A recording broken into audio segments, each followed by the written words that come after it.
नमस्ते। समावेशी शिक्षा के दर्शन के सिद्धांतों का वर्णन कीजिए।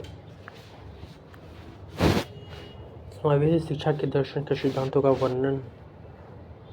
समावेशी शिक्षा के दर्शन का सिद्धांत प्रत्येक बच्चे को अपनी वृद्धि, विकास एवं अपनी व्यक्तिगत योग्यताओं का इष्टतम विकास करने हेतु शिक्षा प्राप्त करने का पूर्ण अधिकार है तथा इस अधिकार को प्राप्त करने का मार्ग समावेशन है। समावेशी शिक्षा प्रणाली के प्रकार का लक्ष्य इसके अंतर्गत हमें अनेक सामाजिक, आवश्यक सामाजिक तथा आर्थिक समायोजन की जरूरत होती है। सभी असक्षम बालकों में समानता नहीं होती।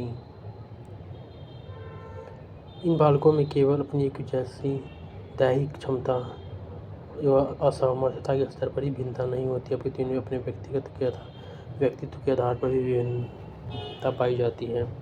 इन विभिन्नताओं के दृष्टिगत रखकर उनकी आवश्यकताओं में अंतर पाया जाता है। समावेशी शिक्षा के निम्नलिखित सिद्धांत है जो विशिष्ट बच्चों की आवश्यकताओं को पूर्ण करने में सक्षम है।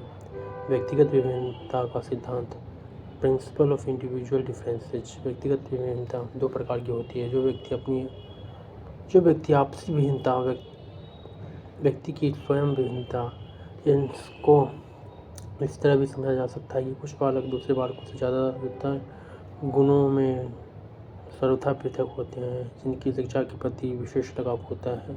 ऐसे बालकों की विशिष्ट शिक्षण संबंधी जरूरतों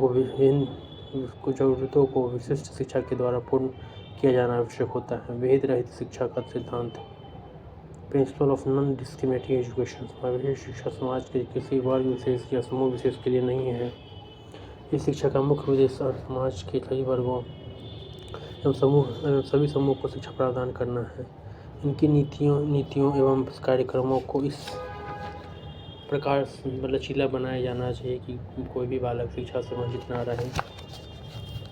अतः समावेशी शिक्षा के इन सिद्धांत के तहत ऐसे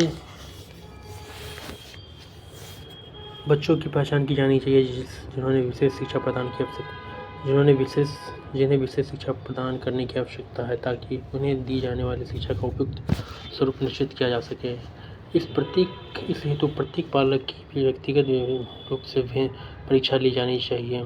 तदुपरांत समस्त बालकों को विशेष शिक्षा के कार्यक्रम में रखा जाना चाहिए। ऐसे बच्चों की समस्याओं एवं उनकी प्रगति के समय समय पर जांच भी की जानी चाहिए। अस्वीकार न करने का सिद्धांत, प्रिंसिपल ऑफ नो रिजेक्शन। समावेशी शिक्षा के तहत शारीरिक रूप से असमर्थ सभी बालकों को निःशुल्क शिक्षा दी जानी चाहिए। उन्हें पर्याप्त शिक्षा सामान्य बालकों के साथ सामान्य शिक्षण संस्थाओं में प्रदान की जानी चाहिए।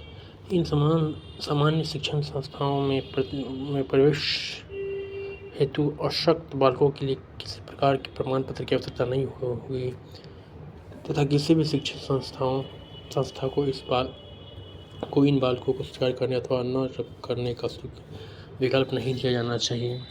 व्यक्तिगत शिक्षा कार्यक्रम का सिद्धांत, principle of individual education programme. जो बालक विशेष शिक्षा की आवश्यकता का अनुभव करते हैं, अर्थात जिन बालकों को विशेष शिक्षा की आवश्यकता होती है, उन बालकों के लिए व्यक्तिगत शिक्षा कार्यक्रम, इंडिविजुअल एजुकेशन प्रोग्राम या तो विशिष्ट कक्षाओं के माध्यम से दिया जाए अथवा उन्हें संबंधित संसाधन युक्त कक्षाओं में,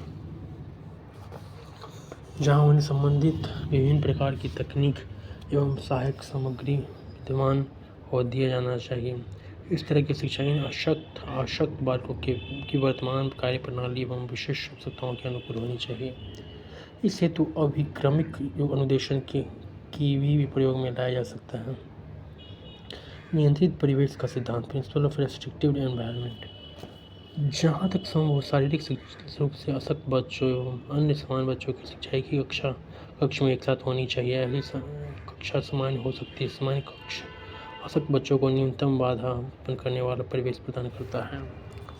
विशिष्ट प्रक्रिया का सिद्धांत, प्रिंसिपल ऑफ स्पेशल प्रोसेस। विशेष शिक्षा का यह सिद्धांत इस बात पर जोर देता है कि शारीरिक रूप से अशक्त बच्चों के अभिभावकों को स्कूल की व्यवस्था का निर्धारण एवं विश्लेषण का पूरा अधिकार प्राप्त है, जहाँ पर बच्चों को उनकी ज़रूरतों के अनुसार शिक्षा प्रदान की जा सके। अगर अभिभावक व शिक्षण संस्था की कार्यप्रणाली से संतुष्ट नहीं तो वे बच्चों को उस संस्था से निकाल कर किसी दूसरी उपयुक्त शिक्षा संस्थान में प्रवेश दिला सकते हैं, जहाँ पर पहले शिक्षा संस्था की तुलना में शैक्षिक कार्यक्रम अधिक उपयुक्त एवं बच्चों की ज़रूरतों के मुताबिक हो।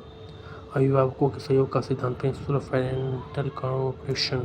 समावेशी शिक्षा एक संयुक्त प्रयास है। यह क्रियात्मक आधारित एक सामूहिक परियोजना है जिसमें अभिभावक, अध्यापकों एवं सामान्य समाज का समर्थन और योगदान एक आवश्यक दिशा है। अतः यदि शारीरिक रूप से बाधित बच्चों के अभिभावक की शिक्षा कार्यक्रम में रुचि हो